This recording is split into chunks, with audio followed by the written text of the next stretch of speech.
Hello बच्चों, आज हम बात करेंगे degree of dissociation and associations के बारे में। हमने लास्ट लेक्चर में एबनॉर्मल मॉलिक्यूलर मास और वांट ऑफ फैक्टर्स को हमने समझे थे, लेकिन वांट ऑफ फैक्टर का यहाँ पर भी बहुत इंपॉर्टेंट रोल है for discussing of degree of dissociation and association के लिए। तो उसे हम फिर से रिकॉल कर लेते हैं। बाकी इसका डिटेल नोट मैंने लास्ट लेक्चर्स में क्लियर किया हुआ है, जो मैं आई बटन में या डिस्क्रिप्शन बॉक्स में उसकी लिंक मैं दे दूंगा, तो जरूर उसे वॉच करें। Let's get start now. तो van't Hoff factor the ratio of normal molar mass to the observed molar mass, यानी the i is equal to normal molar mass upon observe molar mass for a van't Hoff factor. ना in that case मैं और easily ये कह सकता हूं, the ratio of observe value of colligative property to the normal value of colligative properties, and that is I is equal to observe value of colligative property upon normal value of colligative property. क्या होती है colligative property? Colligative property यानी number of solute particles present in the solutions और a number of moles of the particle present in the solution. Now, अब बात करते हैं degree of dissociation. Degree of dissociation, तो जैसे नाम से आइडिया लग जा रहा है कि डिग्री ऑफ डिसोसिएशन यानी अल्फा इज इक्वल टू होता है एक्सटेंट ऑफ डिसोसिएशन। जैसे इसे हम ऐसे समझे, मान लें मेरे पास एक बीकर है, उस बीकर में कोई एक सॉल्यूशन है जिसमें मैंने कुछ सॉल्यूट पार्ट लिया हूं। अब उस बीकर में मान लें इतने पार्टिकल्स क्या हो रहे हैं, डिसोसिएट हो रहे हैं। For that particles are dissociate, यानी इतने फ्रैक्शन ऑफ पार्टिकल क्या हो रहे हैं, इतने फ्रैक्शन ऑफ पार्टिकल्स क्या हो रहे हैं, डिसोसिएट हो रहे हैं। सो that is a degree of dissociation. इसे हम फॉर्मूला के बेस पे अगर समझें तो द फॉर्मूला बेस ये है कि the fraction of total substance that undergoes dissociation into ions. That means the alpha is equal to number of moles of the substance dissociated upon total number of moles of the substance taken. Again, फिर से समझने की कोशिश करते हैं कि ये एक बीकर है, इस बीकर में इतने पार्टिकल्स और दैट पार्टिकल्स ही क्या हुए हैं, इतने ही पार्टिकल क्या हुए हैं, डिसोसिएट हुए हैं। That means that is the extent of dissociation. And that is a degree of dissociation. So degree of dissociation always calculate किया जाता है as a percentage, so that is 100%. Now, अब एक relationship stabilize करने की कोशिश करते हैं want of factor and degree of dissociation के बीच। मान लें सपोज करते हैं कि एक सॉल्यूशन में मैंने नंबर ऑफ मोल्स मैंने 1 लिया हूं, यानी 1 नंबर ऑफ मोल्स उसमें इलेक्ट्रोलाइट प्रेजेंट है। Why electrolyte? Because of the electrolyte ही क्या होंगे, डिसोसिएट हो सकते हैं। यानी मान लें कोई ए बी एक इलेक्ट्रोलाइट है, वही क्या होगा, A plus plus B negative ions में क्या होगा, डिसोसिएट होगा ना। अब 1 अगर वहां पे नंबर ऑफ मोल्स प्रेजेंट हैं, तो मान लें इतने नंबर ऑफ पार्टिकल्स क्या हुए, डिसोसिएट हुए। यानी इतने नंबर ऑफ पार्टिकल्स में से, इस पूरे टोटल नंबर ऑफ पार्टिकल में से केवल इतने पार्टिकल डिसोसिएट हुए हैं, यानी 1 माइनस अल्फा, माफ कीजिएगा, इतने ही नंबर ऑफ पार्टिकल्स क्या हुए, डिसोसिएट हुए हैं, यानी n alpha, that is n alpha ना। अब कितने पार्टिकल्स वहां पे अनडिसोसिएटेड हैं, how many number of particles are undissociated, तो इतने पार्टिकल्स क्या हैं, अनडिसोसिएटेड हैं। तो ये 1 में से कितने अनडिसोसिएटेड हैं, तो अल्फा पार्टिकल्स अनडिसोसिएटेड है। कितने number of particles total present है वहां पे, तो 1 माइनस अल्फा जो अनडिसोसिएटेड है, प्लस क्या हो जाएगा, कितने डिसोसिएटेड है, तो क्या हो जाएगा, total number of particles easily निकल सकते हैं, आराम से निकाले जा सकते हैं। सो अब उसको अगर मैं इस फॉर्मूले में पुट करूं तो I is equal to observe number of mole upon normal number of moles. So observe number of moles कितने, ऑब्जर्व कितना हो रहा है 1 minus alpha plus n alpha, यानी I is equal to 1 minus alpha plus n alpha upon normal moles of normal number of moles कितने 1, that is the number of moles 1 ही है जो नॉर्मल है यानी इनिशियल है। सो 1 को इधर ट्रांसफर करूं या कुछ भी करूं तो दैट इज अ 1 मींस 1, यानी I is equal to 1 minus alpha plus n alpha.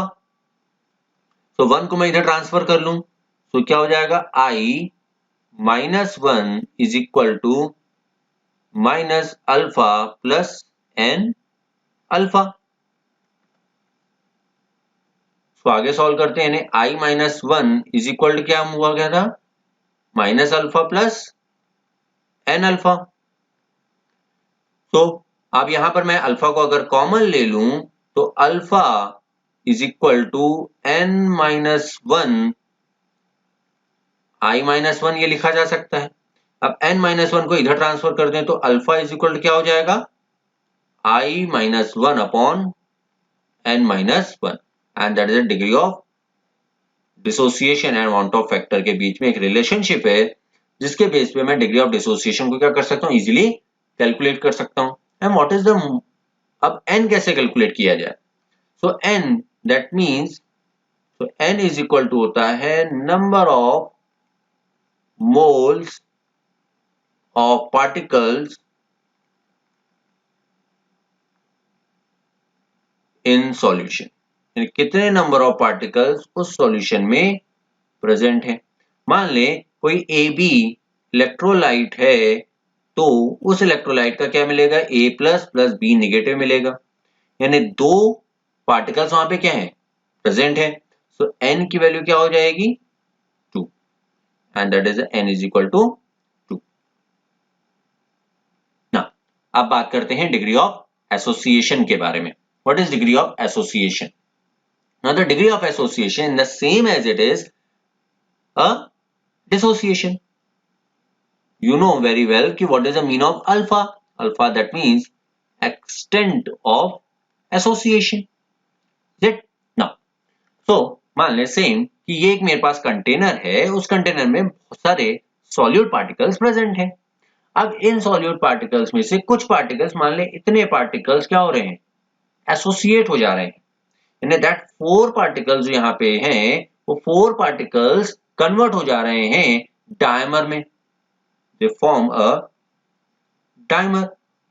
That means कि n a पार्टिकल्स वहां पे थे वो काय में कन्वर्ट हो गए a n में, तो that is the dimer formation, यानी एसोसिएशन में क्या होगा डायमर का फॉर्मेशन होगा, लेकिन डिसोसिएशन में आयंस का फॉर्मेशन होगा।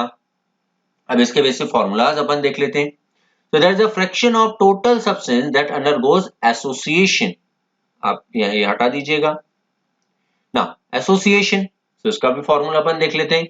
The alpha is equal to number of moles of the substance associated upon total number of moles of the substance taken into 100 because of the percentage. Now अब इसका भी हम relationship देख लेते हैं वांट ऑफ फैक्टर के साथ। तो मान ले सेम वही हमारे पास एक कंटेनर है जिसमें नंबर ऑफ पार्टिकल्स प्रेजेंट है 1 पार्टिकल्स प्रेजेंट है। अब कितने नंबर ऑफ मोल्स वहां पे सॉल्यूट एसोसिएट होंगे? अब मान लें यहां पर ये 4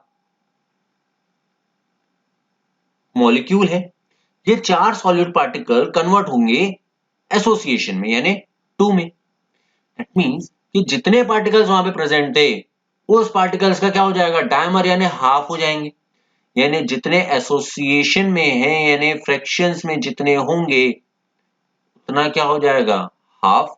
जैसे जस्ट लाइक दैट कि एन ए पार्टिकल थे वो क्या में कन्वर्ट हो जाएंगे ए एन में, यानी फ्रैक्शन हो जाएगा यानी आधा हो जाएगा, that is alpha by n. तो अनडिसोसिएट कितने हुए that is again 1 minus alpha. तो टोटल नंबर ऑफ मोल्स कितने? 1 minus alpha plus alpha by n। अब इसकी वैल्यू वहां पे पुट कर दें तो I इज इक्वल टू क्या हो जाएगा? 1 minus alpha plus alpha by n upon कितने पार्टिकल प्रेजेंट हैं? तो 1, that is 1. So I is equal to 1 minus alpha plus alpha by n। ठीक है, यहां तक मेरे ख्याल से कोई प्रॉब्लम नहीं है। अब 1 को इधर ट्रांसफर कर देते हैं, तो मैं एक नेक्स्ट स्लाइड में ले लेता हूं इसको। So I minus 1 is equal to minus alpha by n।